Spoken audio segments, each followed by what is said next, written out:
lemekeza Yehova moyo wanga izosesa nkati mwanga zimulemekeze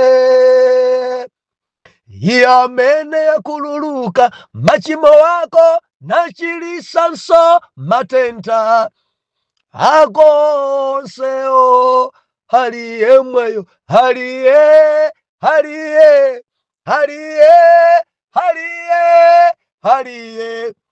mfumu ya zonse haliye mweyo haliye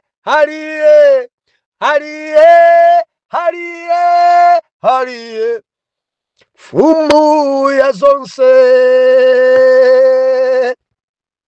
ndulandile nokondedwa omvera konse kumene muli heneleke ichale mtumiki wanu believer lelo pa 20 Juni 2025 movie wachiponyeponye tili kumalechereche kumapeto tikwangule tiombe nkora pa topiki ya movie bifa movie ndi chinthu chimene chimagwiritsidwa ntchito pobayira kapena pophera zinthu. Bwanji tingowerenganso verse number 34 buku la 1 Mafumu chapter number 22 verse number 34 tinayambira pamenepa tikumalizisanso pamenepa. Mau apamwamba Ahabu aphedwa mu nkhondo ya Balamu. Verse number 34 ndipo munthu anakoka uta wachi chiponyeponye nalasa mfumu ya Israeli pakati pa maluma amayala achitsulo. Tsono adanena ndi mnyamata wa galeta wake, tembenuza dzanja lako nundu chotse ku nkhondo popeza ndalasidwa. Atate, mu dzina lodabwitsa la Ambuye wathu Yesu Khristu, inu ndi mfumu, inu ndi kalonga, inu ndi mbuye wa ambuye. Mukanena mwanena endi simuzengereza nalo lonjesano. Tiphunzitseniso lero, lankhulani, dzudzulani, ndipo tidzamva m'dzina la Yesu. Amen. Munalinji mphunziroli. Mwana Mulungu, mphunziro la mufi Mulungu walankhula zinthu. Tadzudzulika, taphunzira, muvi wabaya. Ena kuti kwira, ena kuti lankhulira mochita kuti pwerekesa moyo, ena kuti khadzula, ena osatipanga sofolo, ena chifuka cha chironda. Believer movie topic ninachita kunena poyamba kuti mawawa pena kupweteka ndedi napereka ine chenjezo. Ukangori wabayirwa usamavurike nkulimbana ndi mtumikio. Kulimbana ndamene alankhulayo pita kwa Dr. Jesus kuti bala lako lipole. Koma ukamalimbana chifuka chani auphunzitsa zimenezi, chifuka chani akunena zimenezi, chamangonena zomwezi kuti tikulanda muna ine ake, amangonena zomwezi kuti ife tikuzungusa mabanja ine ake. Ndikunena kuti wabaya movie.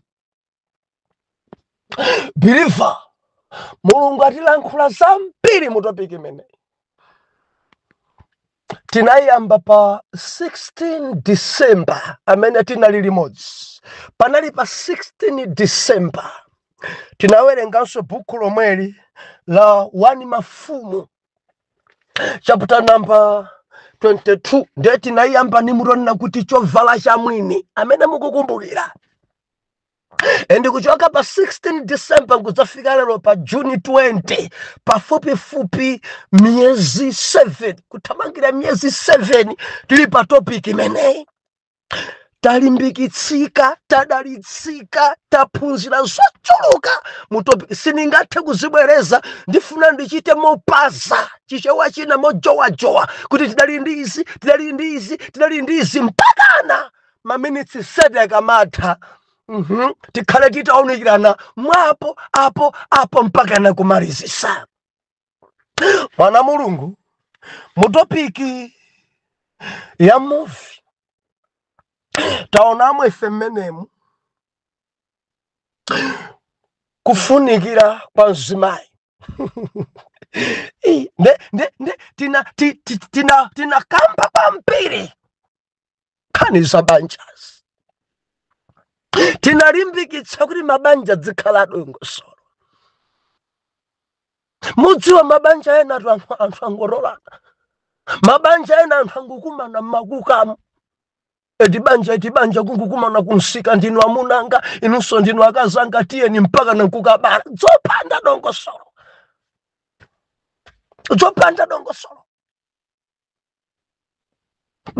Banja dzikhala ya dongosolo banja. Mamuna zidziwika kuchikazi endi nkazi zidziwika kuchimuna. Nkazi sidi marenga ulere. Muvu unabaya pamene pa sidi marenga ulere nkazi. Endi sidi magulaso chifuka sidi ngakwanise kungula nkazi yo.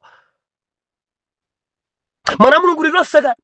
Ndalama zimene mumapereka kandi inu anzathu akumporo kandi inu asena nzanga kuti tapereka malowolo ena nkubati tapereka ng'ombe imangokhala ndalama ya chithokozo simungathe kugula nkazi ngodula. Chifuka ena amasimbwa anda kuperekera ng'ombe 5 ndida kugula ni mafupa omwe bodza simungathe kugula nkazi.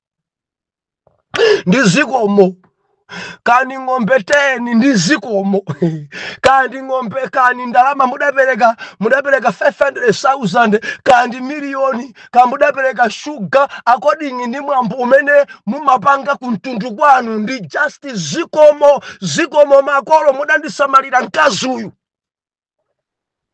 Tumvanaka simungangule munthu ngodula.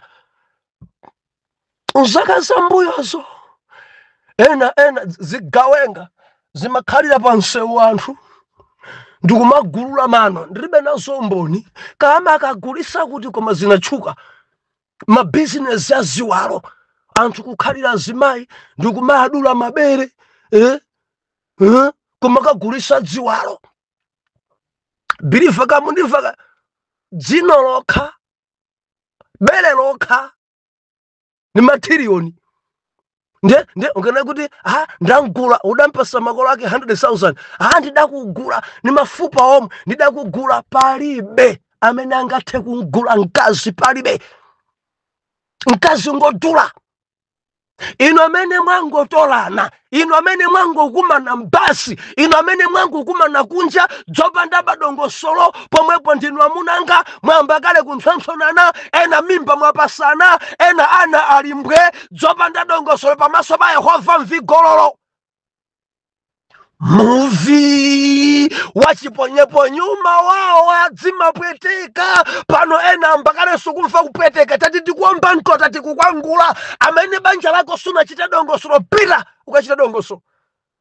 Ukhala mwana wa mwini upanda dongosolo mukhala ndi nkazi pagome simudapezeke naye banja simudamange banja simudadalise nchifukwa chache ziwanda zakwa nkazi zikukuzunzani amayi kudwaladwala kuziwanda zakwa mamuna zikukuzunzani endi simudadalise walengani mawu a Mulungu Miyambo chapter number 18 verse number 22 akuti opeza nkazi apeza chinthu chabwino Jehova amankomera mtima. Anthu amene amakomera mtima ndi amene banja lawo lachitika madongosolo.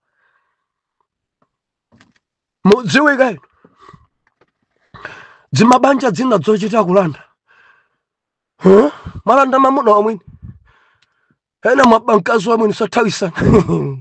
Ambuya kuthandizeni. Pitani. Mukayambirenso. Pitani mukayambirenso. Ndi movie tikuomba nkota tili kumaleche kumapeto tikukwangula. Pitani mukayambirenso. Ambuya kulankhuleni. Bwererani mukayambirenso. Mkazi muli naye yako makolo acha kunsakasaka nini. Alikuti mwana wanga. Alikuti mliko nkubasa. Basi mafoni mudata kusenta mafoni. Ndichifuka chache matsoka mukukumana naobe. Zowa mukumana zobe. Banja lidzikhala la dongo solo. Banja. According ndi Bible. Banja lidzikhala la dongo solo. Yovomerezeka. Koma chibwana mwachitache. Mwantenga mwana wa mwini. Ali nyumba. Ndimati ndilize kwerere. Kudziko kuno. Anthu amasamuka munjira za imfa. Akadzakufera amene. Udzankanaye kuti. Popeza kuchimuna sakukudziwa. Udzankanaye kuti ameneyi akadzafa mwana wa mwini. Ndinanena ine. Zidachitikako ku planta ya idzi. Kukumana munsika. Mpaka na nyumba. Sikomwe kumwalira. Maliro munthu adamulemera. Adangokhala nawo tondoviro. Maso kufira. Kuyang'ana mufoni. Kapesa namba ina kuimba bwanja aina achakuti. Akuti brasano amwalira. Bilifa. Kudali chinkhondo. Kudali chipwirikiti wae. Wapambale watu chifukacha. Madongosolo palibe. Madongosolo palibe. Ndilankhula ndinu azimayi mudzifulumizisa madongosolo. Fanga dongosolo sichitika dzakutayana dzakuthamangisa chidzathaso chibanja chimenechi. Ola mutabereka kala dzakutawani. Pangani madongosolo. Ndefe tinaona buku la Daniel chapter number 5 kuti mzimayi ngofunikira. Amene adathandiza mfumo Belishazzara dzanja italemba koma koma topikita kamba zambiri ndadamuza kuna kuti musasauke adanazimai tikufunikira kwa zimai musavutike ndi lemba iyi mdziko muno muli muyuda Danieli amene mufumu wa atate wano iyeyi adathandiza kwambiri koma chimene chachitika pa inu chibwana mudasiya anthu othandiza nkutenga virombo vya anthu nkudya nazo madyerero zotsatira zake dzanja yalemba zonse zimene mudazikhulisa zathawa mumwirane Danieli amauya wankachoka kwa mzimayi atabwera Danieli ndikuzamuza mfumu ndipo muyuda sachita mantha akuti ndinokula mtima kwambiri matenga zida za Yehova bambo ano adazitenga ku Yerusalemu adangozisiya inu matenga zida zimenezo nkuzimwera kachaso mulungu kumwamba akwiya ndi dzanja lalemba khoma ndi imeneyo tekeri overseen mulungu aupima mfumu anu mwapezeka kuti mwaperewera mwapimidwa mwaperewera sinuso mfumu endi Jehova amene wadzisankhira munthu wina akhale pa ufumu mmedi amene adzalamulire dzikoli akuti pomwepo musiku wake Belishazzara adafa. Haleluya. Kunalinji mphunziro limeneli tidali nzambiri titathoka mbena zabanja tinaona ife moyo wa tanzi mwikumbukira topiki imene zakudya zolimbisa thupi zakudya zomanga thupi zakudya zoteteza ku matenda zakudya ndeti nazigawa ife according ni mawu Mulungu ndikuzonanso zakudya zimene kudziko kuno timadya bilifa zakudya zina meti madyazi zina zimangokhala kungukhulisa sidzimatetezera thupi palibe chimene chimachitika mthupimo ndeti nadzigawa ife zakudya zina zimapereka mphamvu pompo endi zakudya zina zimapereka mphamvu nthawi itapitako zakudya zina zimachinjiriza ku matenda zakudya zina zimapangisa thupi kukhala la thanzi zakudya. Haleluya. Topiki swemene sabu topiki mene inadalitsa kwambiri anthu ende tinatsindika kuti tili ni ma vegetables masamba ndofunikira kwambiri mthupimo koma dzina zitimangodya ngati masanza bulangeri chifukwa cha madulidwe amadula ting'ono kuononga madzi onse ankati aja chifukwa masamba jatibadya chifukwa cha madzi amene amapezeka nkati mwa masamba endi madzi amenewo ndi amene amathandiza kuthupi lathu koma mukadula ting'ono madzi onse aja marani amachoka mumangodya bora nkama mumva kutsekemera koma sisi mathandiza matupi anu mukamafuna kuti zithandize dulani dzukulu kumasudula tsukulu pi mukamaja kuita kumfa kama mukar mpiri ucho tsikita kumfa kama ukamati waitafuna nkumamva madzaja bwino osati kuchita kusongozera moto mpiri mpaka na kugudumira kudikira 10 minutes kuti ubate iyayi masamba bilifa tamvera dzikhala green tidzinguponya mpoto kutembenuza tikangotembenuza tentije kuti thupi lathu iyi itetezeke kumatenda kumaswatas. Haleluya. Ndebalitsa kudya ndithu dzina dzozunza dzononga matupi dzotsegulisa mimba ndetinafanizana ni Mulungu ena amene tikulandira dzikutsegulisa mimba ndi zimene dzikuondesa mabhilifa ambiri ziphunziso zimene akulandira. Musamale ndi zakudya, musamale ndi mauthenga, musamale zimene zidzapangisa anthu ambiri kunyenchera moyo wauzimu chifukwa chamene akudyera, chifukwa chamene akulandilira mawu. Nefe tinadzigawa kuti mawu awa ndolimbisa thupi, mawu awa ngotetezera bilifa tidali modzi mu muvu umenewu. Now tidalimbikitsana na kuti tidzidya, tidzikhala pansi kumamvetsera mawu a Mulungu chifukwa zimathandiza kuti miyoyo yathu ikhale yamphamvu maso a Mulungu. Tidzikhala ndi nthawi yakuwerenga malemba, tidzikhala ndi nthawi yakupemphera, tidzikhala ndi nthawi yochitira umboni, tidzikhala ndi nthawi biliva nthawi yapadera ndi yawe zimene zimapangisa kuti moyo wathu wauzimu ukhale wathanzi tidzenda ndi ndidi. Musamakondenso kudya nthawi yotayika ayi. Tinalangiza zimenezi. Alipo anthu ena kuchera breakfast ija kudya 11 koloko dzapangisa anthu ambiri matupi ndikukamba za thupi lenileni chifukwa tinatsindika kuna kuti chauzimucho chimasenzedwa ndi thupili ndikumati athupitu musamaizunze unless ngati mukusala kudya mudzikhala ni mpata odyesa thupi lanu kumadya.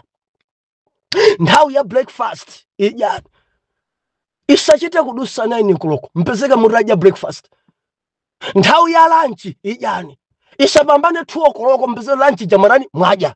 Nthawi ya dinner kumadzulo idyani isapambane 9 koloko mudye pakati pakayikhala past 7 ka 8 mudzidya nthawi yoyenerera.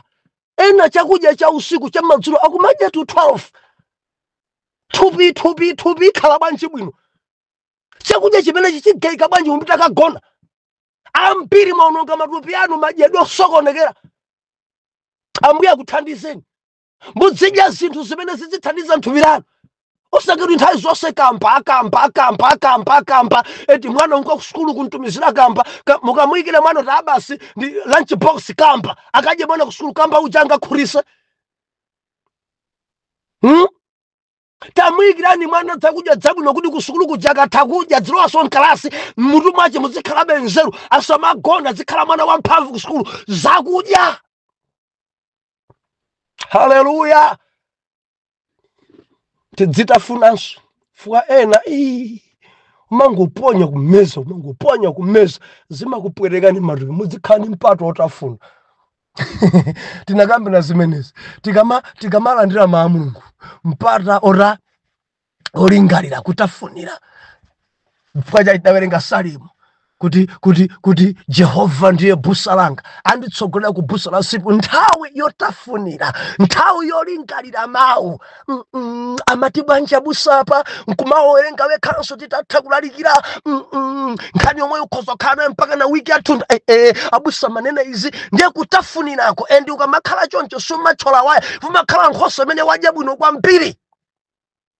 Haleluya. Kunalinji mphunziro limeneli. Chinthu china tinakambirana nkhawa. Ndeti naona ife zoyambitsa nkhawa. Oh haleluya. Nkhawa imakhudza mtima. Nkhawa imampangisa munthu kulankhula yekha. Nkhawa imaondetsa kuondetsa. Nkhawa imapesa. Bilifa kudzikwa kuno anthu adzikweza nkhawa. Kudzikweza kudzimangirira chifukwa cha nkhawa. Ndefe tinaona kuti nkhawa dzimachokera kuti nkhawazi. Kodi dzoyambisa nkhawazo ndi chani? ndeti daona kuchipatalako malizatse amene alandira kuchipatala kodi ngini mthupi mwawo mwabweresera nkhawa. Dokotala auza mudwala matenda akuti kuchoka kuchipatala kuti adzafike m'mudzi nkhawa yokhayokha kumangolira. Kukuchoka nkhawa kuchipatala kukhalitsa kwa matenda mthupi wina kudwala kuchira koma yeye osachira zimenenso zabweresa nkhawa chifukwa malingalira kuti kodi chotsatira pano nchani. Miyezi 7 ndikudwalabe ndili ogona kodi chotsatira pano nchani. Anthu sandiperekesa kumanda zimenezi zabweresa nkhawa. Mene mabanja akuyendera mabanja mamuna sakupezeka pakhomo zimenezinso zabweresa nkhawa. Mabanjamu nkhawa zadzaza. Nkhawa zina choyambisa nkhawa zina ngongole. Moyo wa ngongole zabweresa nkhawa. Ngongole mtendere kusowa ngongole. Ena adathawa m'mudzi mwawo ngongole. Ena alandidwa malo ngongole zabweresa nkhawa. Nkhawa ndefe tinaphunzira tingathane nazo bwanji nkhawa zimenezi. Tinamuona mthesa nkhawa ndiye Jesus. Adakumana ndi akhate nkhawa zawo zidatha. Achina Naamani nkhawa zawo zidatha. Adafika kuthamando la Betesida palibe ndi nyika nkhawa itadzadza. Munthu odwala kwa zaka 38 Yesu atangofika nkhawa zonse zidatha. Ndeti malangisa kuti ukakhala kuti uli ndi nkhawa udzipangako sheya kwa ena. Upeze nzako pita kwa mtumiki umfotokozere zimene ukukumana nazo. Udzigawanako ndi anzako zimene ukukumana nazo. Koma ukakhala nazo wekha uona and udzikweza kapena kupenga nazo misala. Panga sheya kwa ena, gawana ndi ena pa zimene ukukumana nazo zidzakuthandiza kuti uchoke mwisha munkhawazo. Tilibwazika kumasonkhana ndi ena kumasowera magemu tinakamba na zimenezi. Ana mulungu kumapanga zinthu zina osomukhala tutwa mbwi pamene no. Gawanako ndi ena amene kwakhulupirira chifukwa ena kwauza lero mawu adzaipeza yatuluka kale pa social media. Ili pa wireless udzigawana ndi anthu amene ngosunga chinsinsi. Inonso amene mukalanda nkhani za ena sungani chinsinsi. Haleluya. Movie wachiponyeponye. Gawo lina ndikuchita mopasa kwambiri sopa nthawi sili mbali yathu. Tinakambirana kuti tidzithana ndi choyambisa vuto osati chizindikiro. Mwakumbukira amene tachokera kutali tonse kuti kungati zinthu zivuta kwambiri anthu tikumalimbana ndi chizindikiro cha vuto osati choyambitsa vuto. Mbanja lanu muthane ndi choyambitsa vuto osati chizindikiro. Matenda amene mukudwalawo muthane ndi choyambitsa matenda osati chizindikiro. Chifukwa zisungu zimene zatulukachi ndi chizindikiro cha matenda ena amene kholo lake, sosi yake, phara lake ili mkati. Muthane ndi chimenecho osati kuthana ndi zisunguzi. Tilonsana Mulungu timapereka chitsanzo cha mbewu. Ngati mbewu ikuoneka ya yero sikusangalala, sikuti muthane ndi yeroyo muyambe kupopera masamba. Chifukwa choyambisa yero chili pansi pa mbewu.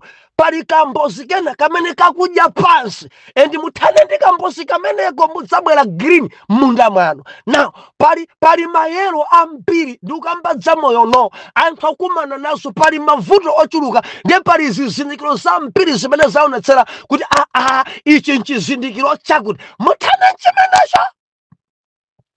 Kudziwa kuno kuli umphawi ndiye tithane ndi choyambisa umphawiyo osati chizindikiro, chifukwa chizindikirochi chitipusisa. Tikhoza kuchipakapaka chisunguchi zimankhwala za white koma sichitha, chifukwa mkarimo matenda mphamvu yake ilipobe. Mundimveka? Kodi chida chikuyambisa njala ku Malawi ndicha? Tithane ndi chimene chikuyambisa njala. Kodi chiyambisa umphawi pa Malawi ndicha? Tithane ndi choyambisa umphawi. Tithane ndi chimenecho ndi Malawi idzakhala pa mtendere. Endi tikukambirana apa tinalowa mwambiri.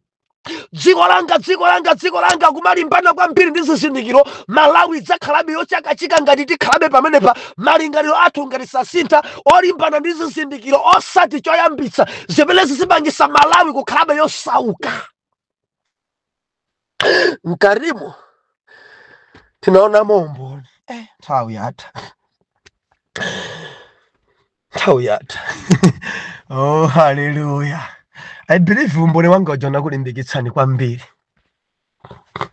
Mulungu amavomereza kuti tuduse nyingo zimenezozo. Believe aliyense Mulungu adamuyitana mwapayekha komanso njira zolekana. Ndombolo chamanena kuti ine ndi kolasi tu. Kolasi wankulu ndani pano, kolasi imene mpaka na kuzunza. Mukhoza ganza kuti pali message yapi kuti munthu mpaka na ingamtemenuze mtima. Mulungu akafuna kukuyitana amagwirisa ntchito chinthu cha simple kwambiri. Moses adagwirisa ntchito Jehova chitsamba kungoyaka moto. Ena mudatembenuka kumaliro, ena mudatembenuka ndi uthenga wa pa wireless, ena mudatembenuka ndi nyimbo. ena wina adakulalikirani, ena padali pa msonkhano, ena kudali kunshika. Mulungu amagwirisa ntchito chilichonse pofuna kukuyitana ku ntchito. Hallelujah. Nditapereka zithunzi ena dalira. Mapeto wake ankalemekeza Mulungu kuti Mulungu ali benzake. Mulungu ali benzake. Tupembedza Mulungu pia mwana Mulungu amene amadichosa palowa nkutika pahaya, amene amatola chotayidwa chopadzala. Ndi Mulungu amene timpembedzaye, amene amaona mawa. Ndiye tinalangiza kuti makolo musamale kwambiri. Osamala ozera ana ayi mamuna akhale uyu ndikulingalira kombwambwana komfuna mamuna chifoti bambu ake ali ningolo kapena bambu ake ndi galimoto nza bambu ake ndi ana onse akubanjalo, koma mpatseni mwana wanu chisankho ekha pa nkhani ya banja kuti akwatirane ndi mamuna amene iye akumkonda posayang'anira chuma koma chikondi cha agape. Ambuye alemekezeke. Hallelujah. And mu wiki ino taomba nkora pa book imene tidayamba ija. Ne musebwayo timakamba za maesero mawiki adusa ndiye mande timanena kuti maesero ndi makwerero. Kunalinji nsabarai maesero ndi makwerero. Ngati suyesedwa sukwera. Endi tinaona futi maesero ndi phindu. Amatikhwimisa maesero, amaumba chatsopano maesero. Mulungu amakhala akusula chikondi chathu ndi iye. Mulungu amakhala kusotifike pondalira iye pathunthu. Maesero amavomereza Mulungu kuti tikumane nawo pacholinga. Jehova amafuna atipukute, chikhulupiriro chathu chisulidwe mwathunthu, maso athu akhale pa iye ekha, akutiumbira umboni kuti ena tidzauze kuti tikupembedza Mulungu amene amapambanitsa maesero. Opemphera aliyense akumana nazo tidzisekedwa maesero amene, kutukwanidwa maesero, kupemphera kwanu kuli kuti? Bwanji zanu sizikukuyenderani? Kupemphera kwanu kuli kuti? Chakudya mulibe. Kupemphera kwanu kuli kuti? Nyumba, ntchito simukulembedwa. Mumati ndinu maintercessor ba ifeyo ogonedwa ife. Ntchito tikita kuzikana mwa azungumu. Inu ndikupemphera kwanuko mukuchakachika, mukusauka, mukusowa ndi yakudya yomwe ku Joni kuno. Tikuonerani believer tamvera ndi maesero. Mumapemphera koma amuna anu ngoledzerabe. Mumapemphera koma ana anu sakhala kutsanza ino. Mumapemphera anthu akukusekani tamvera ndi maesero. Pempherabe usabwerere mbuyo. Jehova adzasintha banja lako, adzasintha ana ako, adzakupasa ntchito ndi dziko lidzachita manyazi mmawa. Maesero ku dziko kuno alipo. Tanyozedwa ife believer, tatukanidwa ife, kunamiziridwa, kupekeredwa zinkhani kuti mwina uwononge utumiki. Maesero mudzifunsiridwa, musavomere ni maesero. Osagonjera maesero. Ena dzikupandani musabwezere maesero. Muchiyese chimwemwe chokha pamene mukugwa maesero a mitundu musabwerere mbuyo. Muvi wachiponyeponye. Endi lachiwiri tinaona ife chodziwika nacho timakamba za Mikaya adadziwika ku ofesi.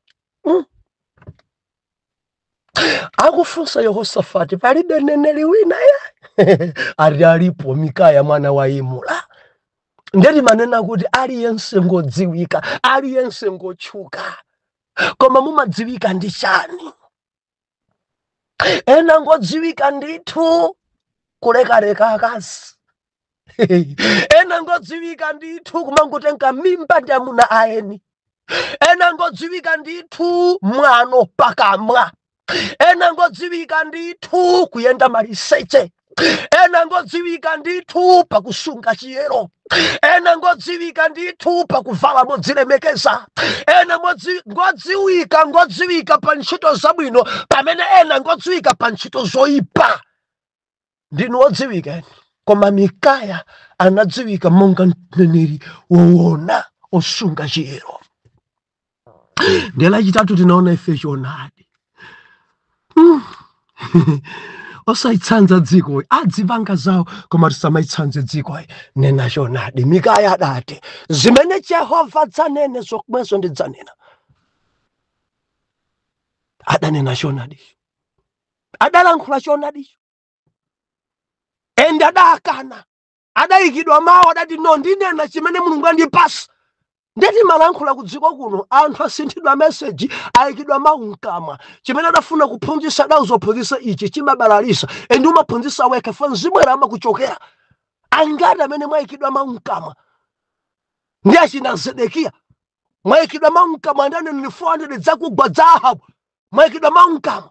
Nimafuna ndilizekwerere. Lankhula chimene Mulungu akupasa osati chimene dziko akupasa. Mtumiki nzanga usakopeke, landi isakusinte, pache isakusinte, dola isakusinte, imabe pamaso pa Mulungu. Muvi wachiponyeponye. Ndiye dzulo tinamalizitsa pamene tawerenga apa kuti adanyamuka.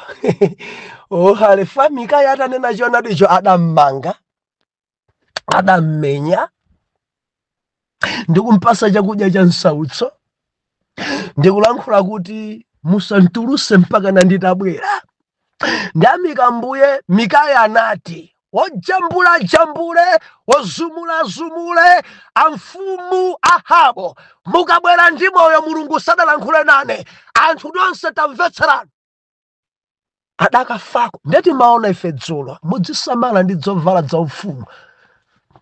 Tiyamika kuti adafula. Believer, ndikupemphe kuti ukusweka ufule. Kufulako nkulapa. Chifukwa nkafondera mfumu sindine ndiye kulapako. Kuregu ulape, ukangolapa siya kukupitikisa. Matenda enawa ukusweka kufula. nkhondo zinazi ukusweka kufura, masauso ena ukusweka kufura, koma ukakhalabe wamanyazi osafura zedi akugenda akuphipita kulikita endi dzipolopolo dzikulirira mutu akupha chifukwa chacho mfalachi nena kuti ndangodzivala izi ndzasarana ndikungudzipanga zisizanga zidasarana izi umpase mwini dzivule dzitaye kuti akuleke. Haleluya. Chozemba chidakumana nchokwawa, nyamata wina adakoka utawache muvi wachiponyeponye adakoka nyamata muvi udapita ndikudzodze kwa yawe mpaka nakabaya kalasa mfumu pamaluma amayala achitsulo pwa namuza kuti tembenuza galeta ndibaya. Haleluya. Simungapikisane ndi Mulungu. Mulungu akanena. Omvera, I believe kuti topic ya movie talimbikitsika tadalitsika nayo kwambiri. Ende sitili chimodzimodzi. Pempho langa ngati pakupweteka bepena pali bala, pitani kwa Dr. Yesu apoletse bala yanu. Wiga mawa tikamakumana pano Mande tidzakhala tikuona phunziro. Oh, hallelujah. Life of Jonah. Tifuna tikasanthule buku la Yona njochepa koma ili ndi katundu modzalaso ni minofu. Buku la Yona kuyambira chapter 1 mpaka na kumaliza chapter number 4 ndiochepa kwambiri, koma nkarimo muli minofu. Ndinako kutsimikizika mtima kuti buku la Yona tidalitsika nayo endi tilimbikitsika kwambiri mu buku limeneli mene tayendera limodzi mbuku la movie. Ndikupempheni munditsarirenso mbuku lija la Yona tuone moyo wa Yona, mtumiki Yona, zamphamvu zake nziti, adakumana ndi ziti, tiphunziremo ziti zokhudzana ndi Yona. Bilifa mudalitsikaso kwambiri. Mundilole kuti ndipite kona la munda. Tili ndi msonkhano wa azimayi mboma lija la Chikwawa dera la Ngabu mudzi mwa Ntobwa. Endi msonkhano ukuyamba lero mawa mpaka na Sunday. Pafupi kwambiri ndi nsewu M1. Timangoyenda mwina makilomita ngati kani 5 km ka 10 km zosakwana tafika pamalo a msonkhano. Bwanji tikakumane kumene komanso ndi maso papapa chifukwa tikhana mu msonkhano menewu kuyamba mpaka na kumaliza. Fire. Wiki yatha timakamba msonkhano wa Chinyamata, wiki ino azimayi. Nzimayi ngofunikira bwanji. Tili kumeneko mwa Ntobwa kwa Ngabuko, tikumane kumeneko bwa ena amayang'anira pansi azimayi according ndi dzimapoloroko muchedwa nadzo mvesani Mzimu Woyera. Tikumane konkobwa pemphere Atate mu dzina la Yesu zikomo. Mwatilankhula mu topic ya movie zikomo. Mwatidzudzula endi tabayidwa mabala tumva upweteka. Dr. Jesus khudzani tonse uli mabala pole mwa Yesu wa ku Nazareti woyera mtima yake kuti amen and amen.